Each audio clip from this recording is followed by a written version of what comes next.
తెలంగాణ వార్షిక బడ్జెట్ 3.04 కోట్లతో ప్రవేశపెట్టగా అందులో వ్యవసాయ శాఖకు 24,439 కోట్లు కేటాయించారు. ఇక బడ్జెట్లో తెలంగాణ ప్రభుత్వం కొత్త పథకం ప్రవేశపెట్టింది.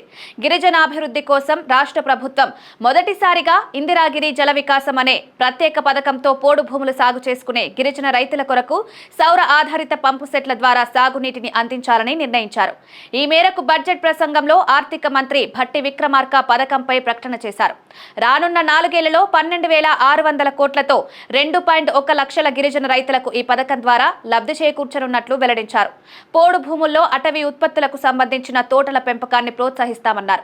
ఆదివాసీల గిరిజనుల వైవిధ్య జీవన విధానాన్ని, వారి హక్కులను కాపాడుతూ వారికి అభివృద్ధి ఫలాలు అందేలా కృషి చేస్తున్నామని ఆర్థిక మంత్రి భట్టి బడ్జెట్ ప్రసంగంలో వెల్లడించారు.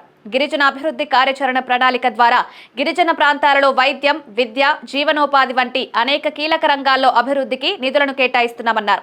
ఈ ప్రాంతాల్లో మౌలిక సదుపాయాలను మెరుగుపరిచి వాటిని సమర్థంగా నిర్వహించడం కోసం ప్రభుత్వం ప్రత్యేక చర్యలు తీసుకుంటుందన్నారు.